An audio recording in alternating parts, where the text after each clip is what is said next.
let's talk about inside the NBA what they were talking about, because it was kind of interesting. So inside the NBA, Charles Barkley, it's already, it's all Philadelphia over there. It's gonna be everybody's gonna be, and before the game starts, he talks about, it's embarrassing to get swept at home, and so I think we're gonna win today.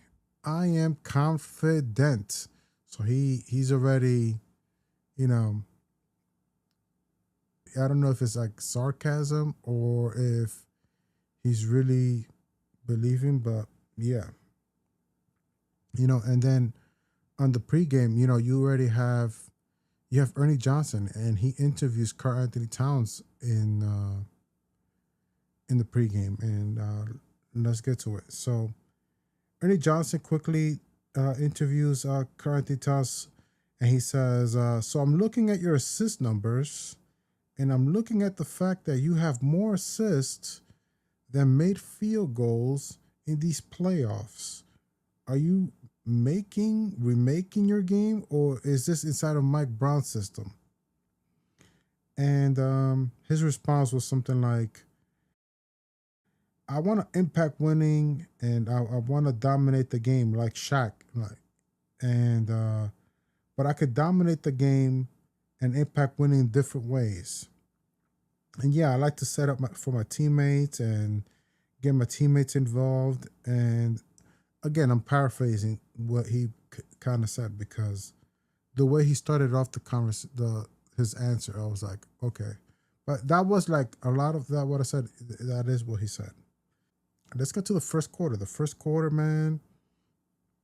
Miles McBride finished with 12 points to end the first quarter. He was 4 for 4 from the 3-point line, and so forth. Then you have Jalen Brunson. He finished with 11 points, and 11 points, 3 rebounds, and 3 assists, and he was 3 for 4 from the 3-point line. A lot of them were assisted by Karl Anthony Towns. Karl Anthony Towns and Jalen Brunson, were doing pretty good, helping out each other. Karl Anthony Towns, 5 points, 3 rebounds, and 5 assists. In the first quarter, the team finished with 10 assists, and Karl Anthony Towns had 5 of them. So that already lets you know how good he's becoming as a primary playmaker, right?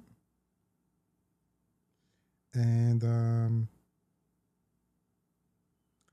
yeah, the team went 8 for 9 from the 3-point line to end the first.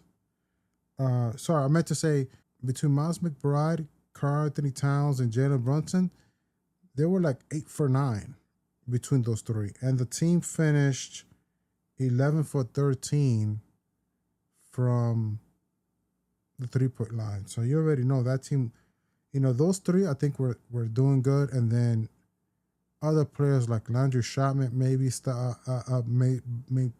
was making threes, and other players, maybe Mikal Bridges as well. But yeah, the team was on fire. The team was on a roll, knocking down threes and so forth. Anyways, let's get back to the first quarter. I gave you a stat sheet. And one more thing, a couple of more things. It's just one or two things I want to talk about real quick. Is in the first quarter, the Knicks were capitalizing the simple fact that, they were moving. The ball was moving. Not only were they knocking down shots, but also the ball was moving. And on top of that, they were capitalizing off the fact that, Joel Embiid can't really rotate like that. Like, honestly, I don't know how he rotates the way he does, but he's looking like I almost want to say he kind of reminds me of Patrick Ewing when he back in 98, 99 era, where he's wearing the knee pads. He can't move around so much. That's what Joel Embiid is looking like to me. And, again, he knows how to draw fouls, though. That's the only difference. He's going to draw fouls. He's going to flop and flop and flop. But the 76ers were in trouble defensively with Joel Embiid. Okay, I want to talk about plays that I remembered in the first quarter. In the first quarter, okay, so the score is Knicks 40 and 76ers 23. So score is, Knicks got 40, 76ers got 23. It's the first quarter. Josh Hart is driving to the basket, right, with his left hand, right? Bam, and then and he's in the left wing area, right? So he's driving with his left hand. He's in the left wing area, right? And he's being guarded by number 11, who I later learned is Justin Edwards, right? He's being guarded by Justin Edwards. Justin Edwards swipes at it, swipes for a steal, and he misses, right? Josh Hart stops and then he pivots, right?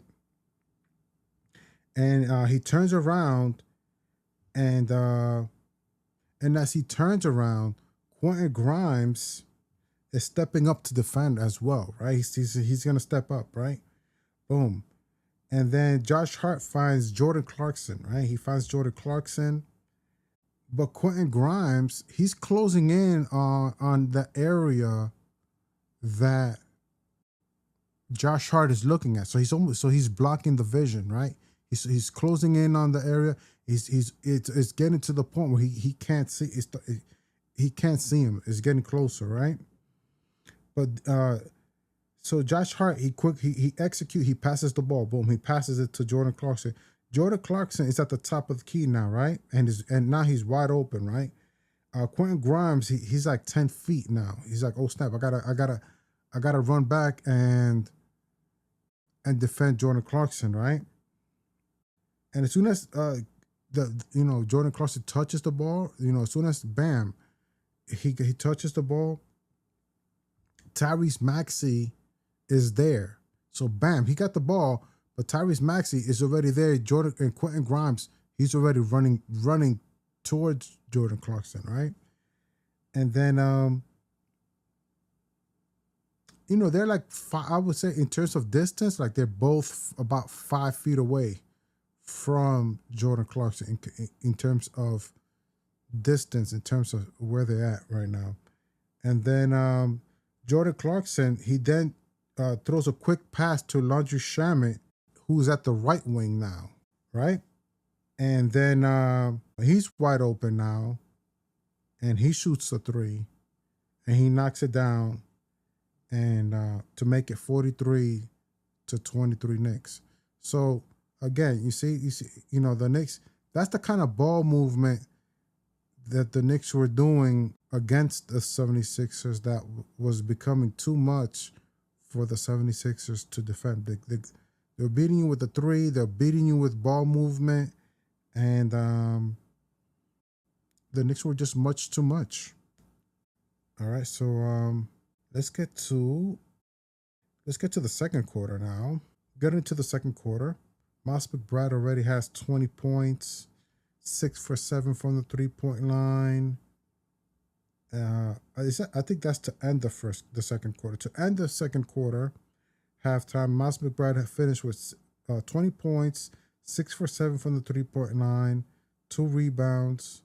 Karl-Anthony Towns had 8 points, 4 rebounds, 9 assists, and 1 block. So Jalen Brunson, 14 points, 4 rebounds, and 5 assists, and he was 4 for 8 from the 3-point line. So you can imagine, like, he's 4 for 8 from 3-point line. Miles McBride is 6 for 7 for the 3. I mean, it was a lot. Okay, so here's one that stood out for me for Karl-Anthony Towns in this game, and the score is 51 Knicks, 30 76ers, right? Jose Alvarado, right? He's dribbling, right? And he's in the right wing area, and he's being guarded by Quentin Grimes, right? Cool. He's being guarded by Quentin Grimes. Karl-Anthony Towns, he gets ready to set a screen, right? He's going to set a high screen, right?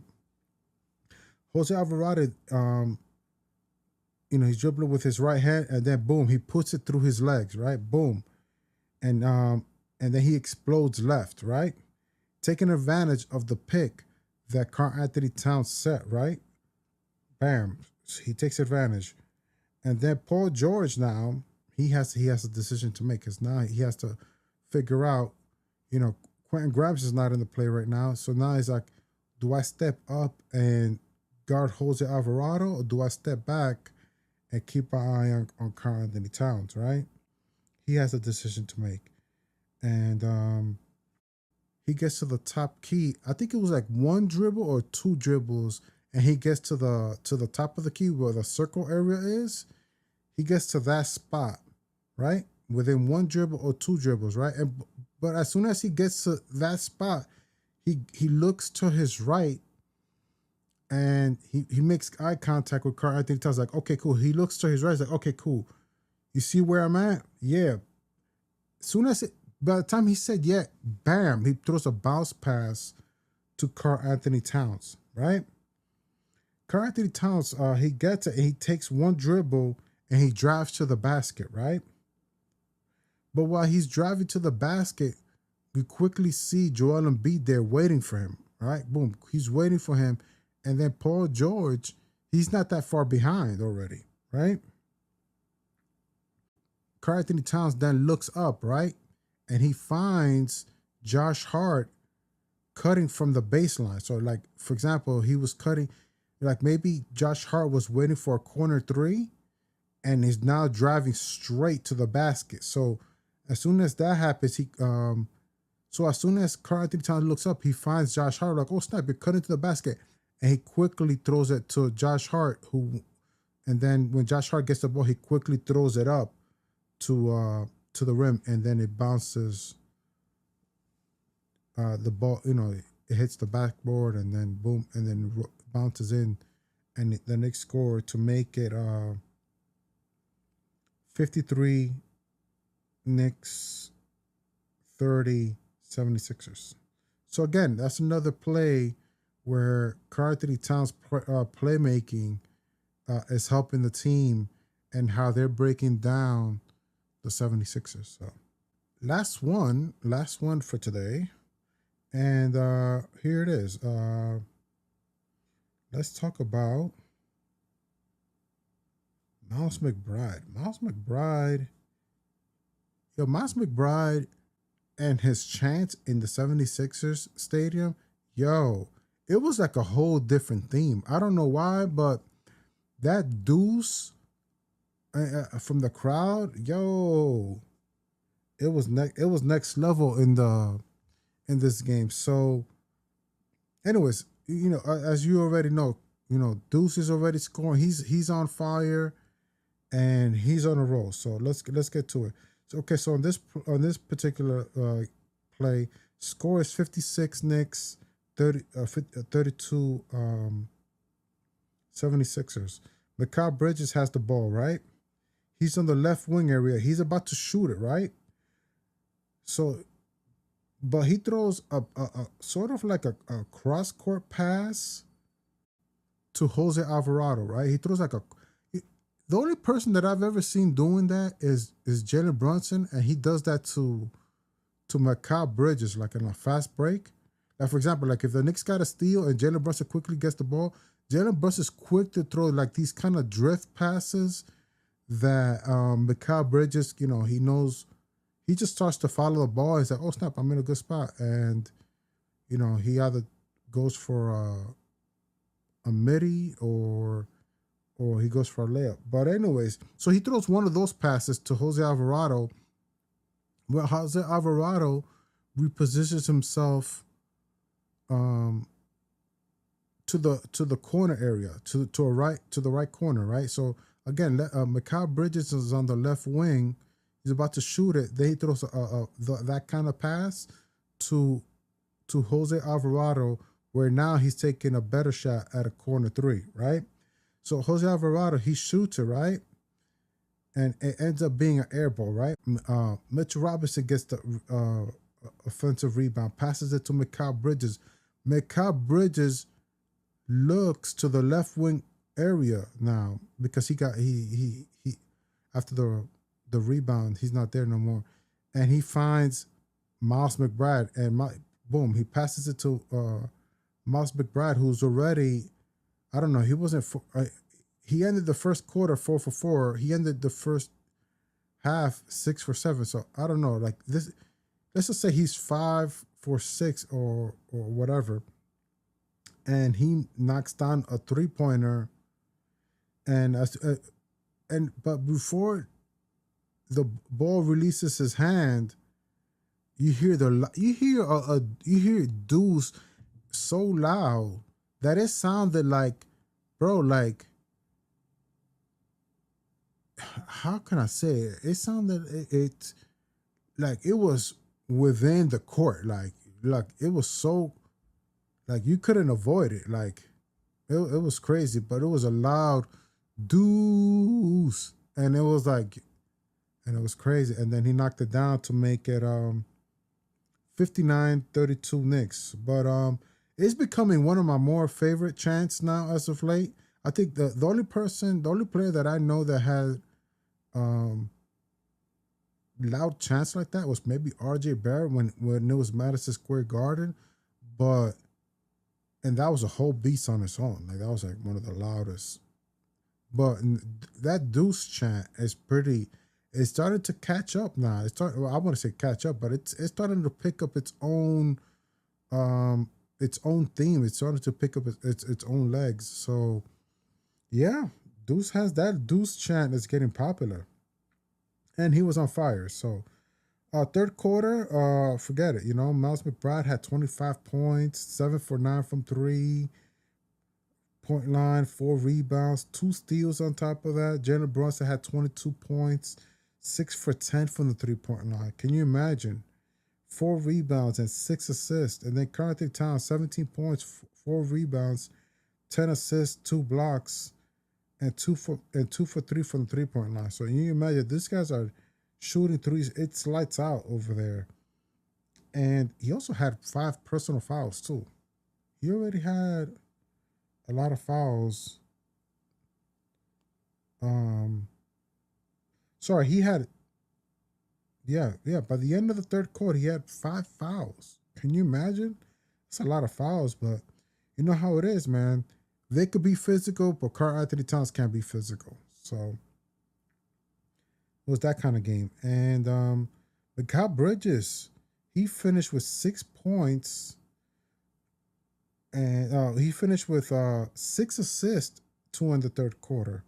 Again, I guess that one of those assists was with Miles McBride, but you figure he had this passing it to Miles McBride or Jalen Brunson and getting those assist numbers. He had 4 of them in the third quarter.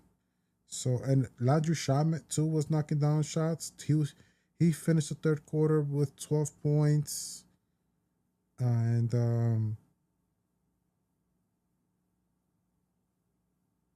4 for 7 from the field, 4 for 6 from the 3-point line. It was that kind of day for the Knicks. So that's about it. And then to end the third quarter, forget it. It was 144. Like by the end of the fourth quarter, like Jalen Brunson didn't play much. Didn't play the fourth. Neither did Karl-Anthony Towns. Neither did a lot of the starters. So that was the game. And Charles Barkley, you know how this is gonna go inside the NBA when the Phillies lose against the Knicks. So Ernie Johnson starts the conversation, and that was an NBA game that only a mother could watch because it was a holiday. It was a Mother's Day holiday. So on Mother's Day they were at home, and he had a little bit of humor to that. He then says the New York Knicks defeated the Philadelphia 76ers 144-114. Charles Barkley chimes in and he says, and it wasn't that close. And Shaq, I appreciate what Shaq said about what he had to say in this game a little bit.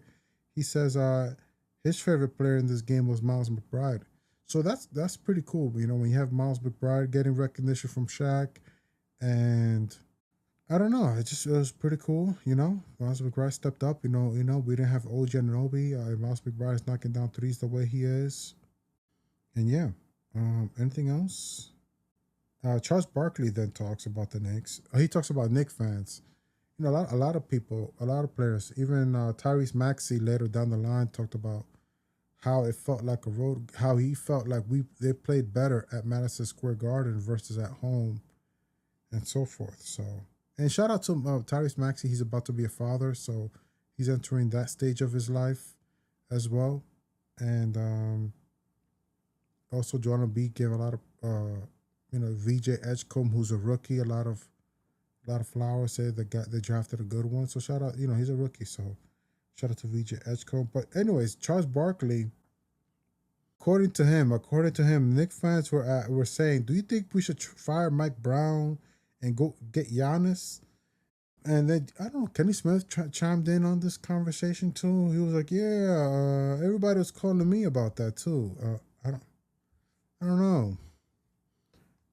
I don't know about the Kenny Smith story either. So, but anyways, the Knicks will be playing. We learned yesterday that the Knicks will be playing the Cleveland Cavaliers tomorrow in Madison Square Garden after they defeated the Detroit Pistons. So, the Pistons, they made it past the first round. They beat the Orlando Magic, and now they beat them in 7. And now they lost to the Cleveland Cavaliers in 7. It's a learning lesson, a growing lesson, and so forth. So, anyways, anything else anything else I should talk about? There's a little bit of NBA news. For example, like right after this game, after we beat the 76ers, Daryl Morey got fired. So Daryl Morey got fired, and the 76ers, the locker room, they didn't like the trade of trading Jared McCain for a first round pick and 2 second rounders, especially when they didn't get anybody to help them. So that was that kind of situation. Also, we learned that Philly was trying to trade for midseason Brandon Przemski, Najee Marshall, Ryan Dunn, and Dante DiVincenzo during the trade deadline. Giannis rumors.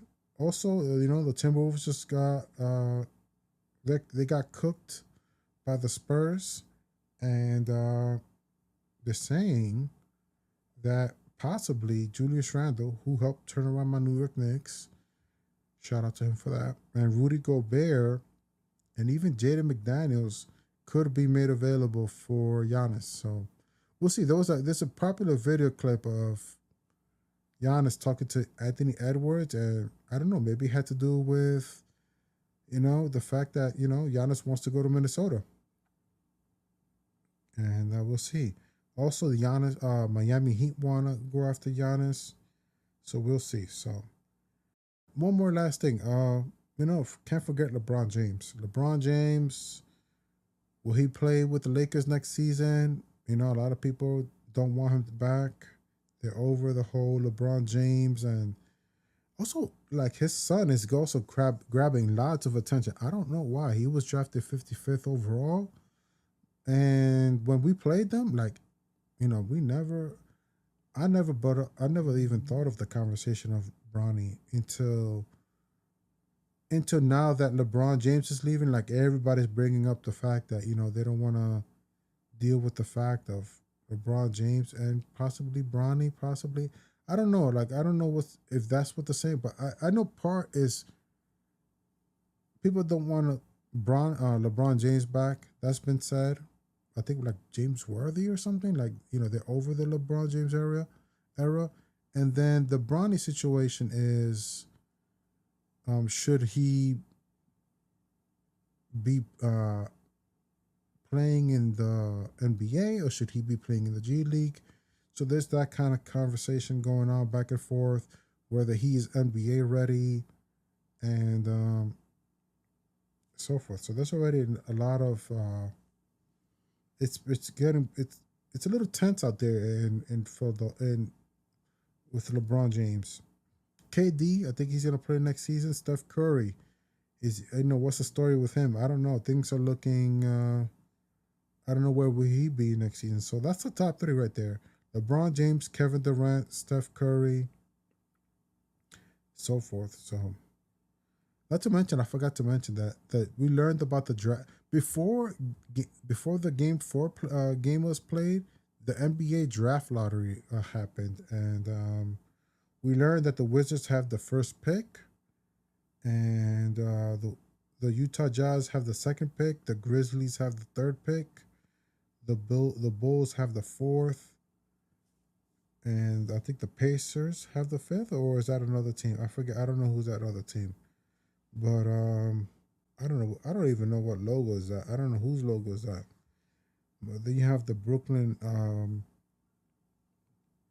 Nets as well. The Sacramento Kings, the Atlanta Hawks, the Dallas Mavericks, Milwaukee Bucks have the 10th pick. The Golden State Warriors have the 11th pick. OKC Thunder 12, Miami Heat 13, LaMelo Ball 14, and the Bulls 15. So the Bulls have two picks, the 15th pick and the 4th pick. Okay. The Knicks will have the 24th pick. I know that. But let me just continue just in case. For the 16th pick, the Grizzlies. So the Grizzlies have the second pick, no, the third pick, and the 16th pick. OKC Thunder will have the 17th pick and the 12th pick. The Hornets will have the 18th pick. So they have the 18th pick, and they have 14 and 18. And they made the play-ins. Okay, the Raptors will have 19, Spurs 20, Pistons 21, 76ers 22, the Hawks 23, the Knicks 24, the Lakers 25, Denver Nuggets 26, Bulls 27, Timberwolves 28, Cavaliers 29, and Dallas Mavericks 30. That was the draft lottery for you. I think that wraps up today's live stream. Oh, one more thing. Mike Brown said in this game that Josh Hart is up there as a connector like Andre Iguodala. So, and one more thing. Karl Anthony Towns did make he made a cameo in this month. Karl Anthony Towns made a cameo in The Devil Wears Prada 2. I forgot about that. All right, guys. You guys have a good one. I'll see you in my next live. Peace out.